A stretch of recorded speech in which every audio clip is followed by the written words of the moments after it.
مهارة توسيع فكرة. كيف تؤثر وسائط الاتصال والتواصل على شخصية الفرد داخل النسيج الاجتماعي؟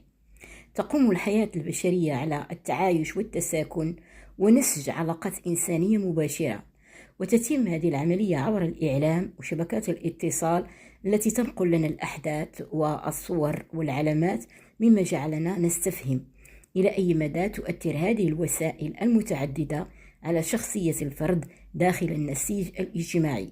لا ننكر أن التطور التكنولوجي ساهم في تحسين وضعية الإنسان وسهل عليه حياته، ولكن بالمقابل نجد اكتساحا عميقا لما وصل إليه الإعلام والاتصال والثقافة والفكر والعلم والإبداع.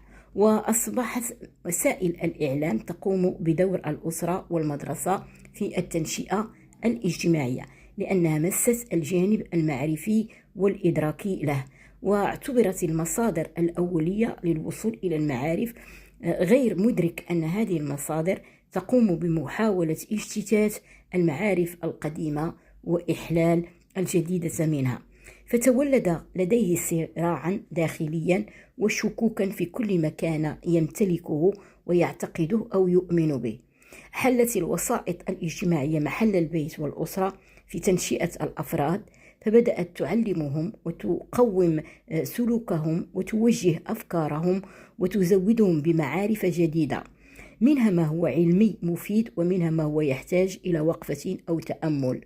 حقا للإعلام والاتصال دورا كبيرا في إغناء الثقافة وتنوير الفكر وصقل شخصية الأفراد وانفتاحهم على عدة ثقافات وحضارات، لكن المشكل الأكبر أمام هذا الاكتساح أو السخاء المعرفي يضيع من الفرد أمرا مهما مهما كانت جنسيته أو انتماءاته.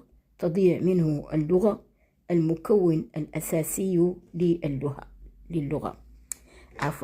تضيع منه اللغة، المكون الأساسي للهوية.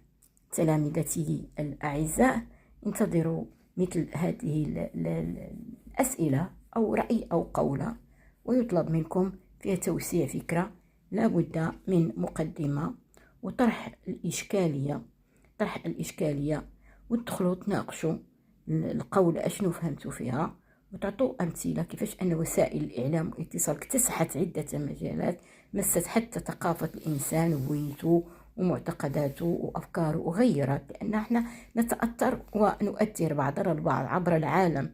كاين شي اختلاف، كل شيء كيتأثر،